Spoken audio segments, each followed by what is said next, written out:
कल सबने बड़े आनंद से गिरिराज जी की परिक्रमा की।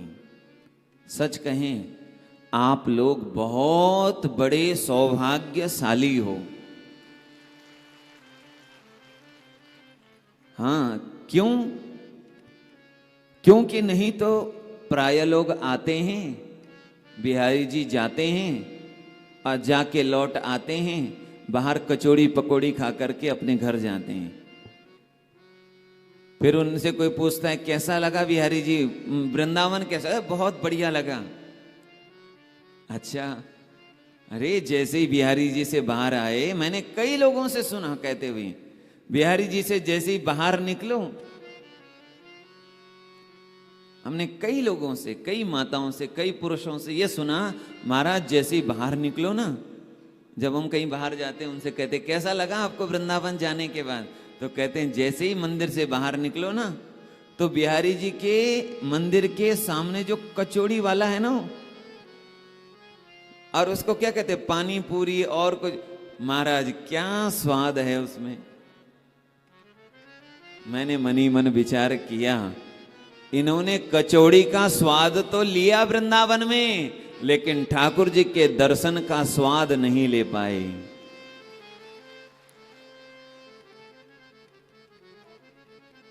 कुछ लोग बिहारी जी जाते हैं, बिहारी जी से लौट आने के बाद कहते महाराज इतनी भीड़, इतनी गर्दी, इतनी भीड़, और कितने लोग धक्का करते हैं, कितनी यहां की गंदगी है, कैसा यहां के लोगों का बर्ताव है। कितने ही लोगों को हमने ये कहते हुए सुना। एक बार कुछ लोग मिलने आए, हमने कहा, मैंने कहा अच्छा, मैंने कहा आप आए क्यों थे यहां? बोले बिहारी जी का दर्शन करने। मैंने कहा आपने किया क्या? बिहारी जी का दर्शन तो किया नहीं, आपने यही दोष दर्शन किया, यहाँ के लोग अच्छे नहीं, यहाँ की ये अच्छे नहीं, यहाँ की वो अच्छे नहीं, यहाँ दर्शन करने वाले लोग अच्छे नहीं। आपने सब देखा, पर क्या आपने बिहारी जी के दर्शन किए?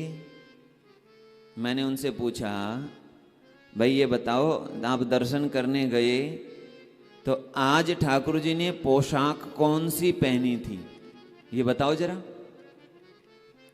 अरे तुम कहीं मिलने जाते हो तो जिससे मिलने जाते हो सबसे पहले क्या देखते हो?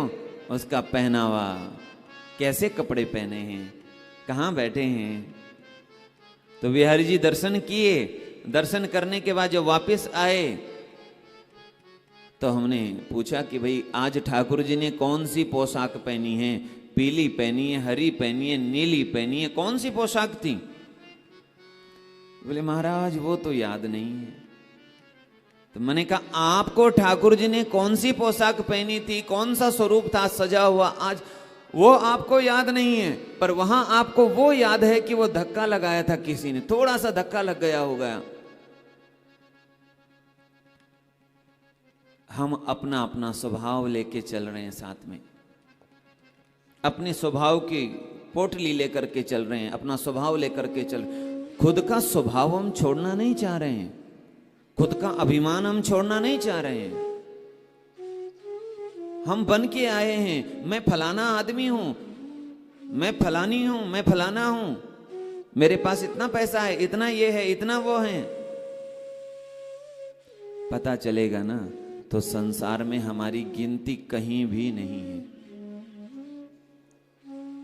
थोड़ा ऊपर चले जाओ 100-200 किलोमीटर, वहां से दूरबीन से देखने से भी आपकी बिल्डिंग, आपका, आपकी संपत्ति, आपका ऐश्वर्य कुछ नहीं दिखाई पड़ेगा, एक रेती के बराबर भी नहीं दिखाई पड़ेगा।